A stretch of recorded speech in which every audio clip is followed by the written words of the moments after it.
You know, if anything, these antinatalist videos are much more likely to convince the more thoughtful people among us to not have children. The people who would have ended up being great parents.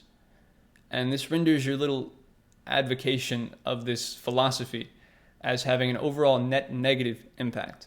I mean, it's completely counterproductive. Again, if anything. Upon first glance, I think this might appear to be one of the more reasonable criticisms against advocating for the philosophy, so I figured I'd further clarify what my primary aim is when discussing this topic. So I would argue that the vast majority of the people who are going to be the best of parents, and thus be far more likely to raise kind-hearted, fulfilled, rational members of society, are likely to be too dead set on the task to be heavily persuaded by some guy on the internet. They've likely already given lots of thought to the incalculable level of risk involved in the dice roll that they are taking. I'm probably not informing them of anything that they haven't already considered. And I would argue that anyone who is seriously contemplating the decision to become a parent should at least take the antinatalist arguments into consideration.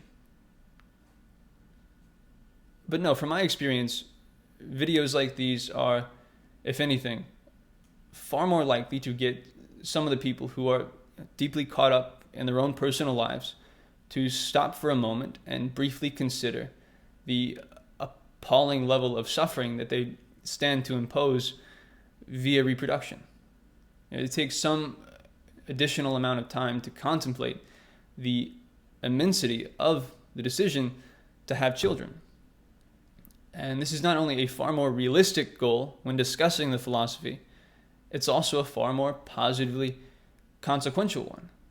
Because I agree, it's painfully obvious that some people, and at different points in people's lives, are going to have far less of a justification for creating new life. For example, you have a 20-year-old couple who are young, selfish, and immature, who struggle to take care of themselves, let alone a child. But then, say, 7 years later, they have both gradually made great strides in improving many of their own flaws and shortcomings. Gotten their careers at least somewhat established, developed a better understanding of the world around them, of who they themselves are and where they would like to be.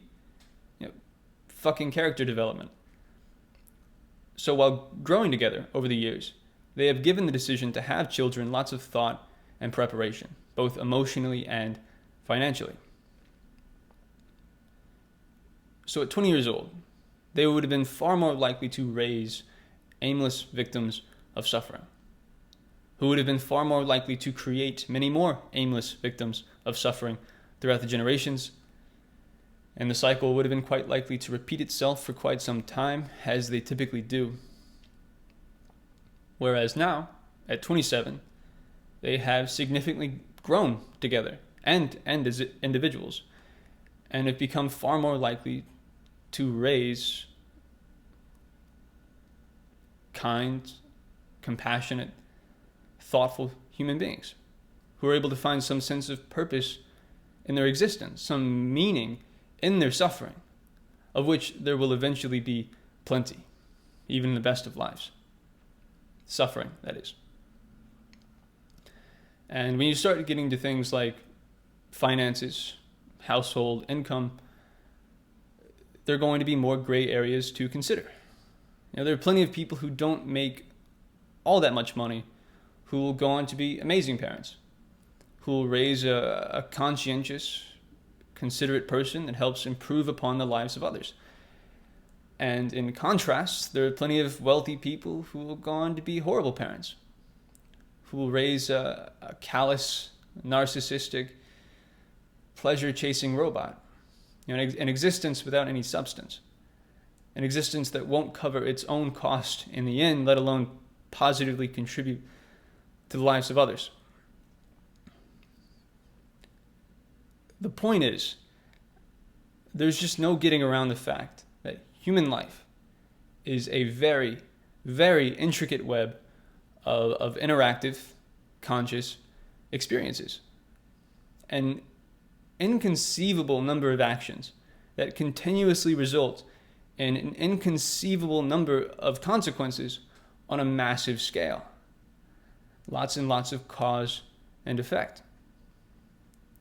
Just taking a brief glance at many of the common beliefs and actions that are made by a large portion of the population who has kids should deeply disturb us all in regards to the obscene amount of suffering and ignorance that is passed on, and in regards to where this is all headed.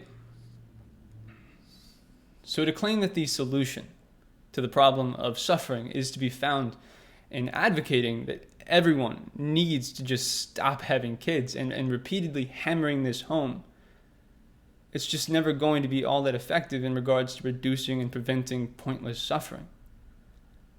You're going to have a very difficult time really getting through to the people that you're trying to reach, especially the sexually active younger folks out there who really need to spend some time thinking about this shit, the level of risk that they're playing with. Because really the most productive things that we can do when discussing this philosophy is to remind people of the incomprehensible levels of risk involved in creating new life, and convince people that there's no rational reason to create a person for the benefit of the person being created. And finally, to urge men and women to be more careful when fucking one another, considering that around half of all pregnancies in the developed world are accidental pregnancies. And of this half, around half results in birth. I myself had some very close calls when I was younger and more reckless. And I myself was very likely conceived by mistake. And statistically speaking, at least a quarter of you watching this were as well. And many of the purposeful pregnancies that are conceived are done so with very little thought to the potential for severe consequences. Far too often there is very little risk assessment or preparation process that takes place for the sake of the child. It's typically just a matter of, well, I'm pretty sure I want to have children, so let's make some. And this truth should disturb far more people than it does. You don't have to be an antinatalist to recognize that the reproduction gamble warrants far more consideration than most people tend to give it. Take a moment to consider just how much suffering has been endured, how many hundreds of millions of lives have been ruined as a result of such short-sighted carelessness. There's no doubt that this is one of the most consequential factors when it comes to the bulk of avoidable human misery in the developed world. Of course, it's an oversimplification because there are so many factors, but in many cases, their parents completely failed them. And oftentimes, their parents' failed them. And it can be very difficult to break that cycle. Many antinatalists argue that the antinatalist arguments can be just as easily applied to every single act of reproduction. And I myself have made this argument as well, multiple times, more or less. But the more time I spend contemplating the actual effectiveness of this method, the more clearly I recognize the amount of legitimate potential being squandered.